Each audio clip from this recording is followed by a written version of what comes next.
నేను ఎందుకు అది చెప్తున్నానంటే ఈరోజు మా వాళ్ళు ఎంత క్లియర్గా అబ్జర్వ్ చేస్తున్నారు, ఎంత క్లియర్గా వాళ్ళ వర్క్ వాళ్ళు చేసుకుంటున్నారని చెప్పడానికి ఎగ్జాంపుల్ చెప్తున్నారు. లోపల ఉన్న వాళ్ళందరూ ఎలాంటి వాళ్ళు, ఇంచుమించు ఎంతమంది ఉన్నారండి గంజాయి కేసులో ఉన్న వాళ్ళు? 1075 మెంబర్స్ లోపల గంజాయి కేసులో ఉన్న వాళ్ళు.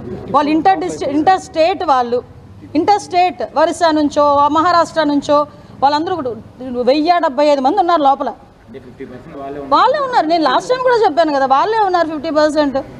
సో ఆటోమేటిక్గా ఇప్పుడు విషయం ఏంటంటే లోపలికి ఎలా వెళ్ళింది అనే కన్నా మేము లోపల గ్రహించామా లేదా అన్నది ఈరోజు మాకు ఇప్పుడు లోపలికి వెళ్ళకుండా చూసుకుంటాం.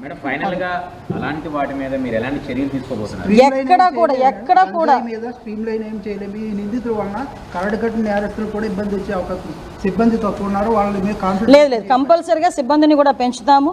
అవసరమైతే సిబ్బంది రెగ్యులర్ సిబ్బందిని పెట్టాలా, అవుట్ సోర్సింగ్ సిబ్బందిని పెట్టాలా, వాట్ ఎవర్. అంటే యూనిఫామ్ జాబ్స్లో మనం అవుట్ సోర్సింగ్ పెట్టలేం కాబట్టి రెగ్యులర్ సిబ్బందిని మనం పెట్టుకోవాలి. రెగ్యులర్ సిబ్బందిని ఏ రకంగా వీళ్ళ దగ్గర డిప్యూట్ చేయాలి, వీళ్ళకి ఎలాగ ఆన్బోర్డ్ చేయాలి, టెక్నాలజీని బేస్ చేసుకొని.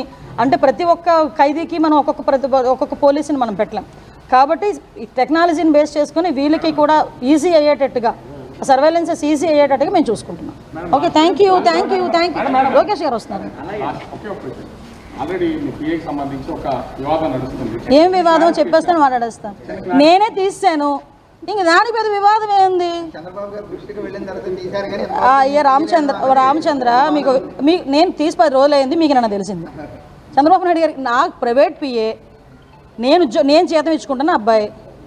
ఓకే, విషయం తెలిసింది, తీసి పడేసాం. వాస్తవం ఉంది. నాకు ఆరోపణలు వచ్చినాయి. నేను 2-3 సార్లు అలర్ట్ చేశా, మంచి పద్ధతి కాదు అని. నేను ఒకటేనండి, గవర్నమెంట్కి కానీ తెలుగుదేశం పార్టీకి కానీ డ్యామేజ్ అవుతుంది అనుకుంటే నా సొంత పిల్లల్ని కూడా పక్కన పెట్టడానికి నేను సిద్ధంగా ఉంటాను. Thank you madam.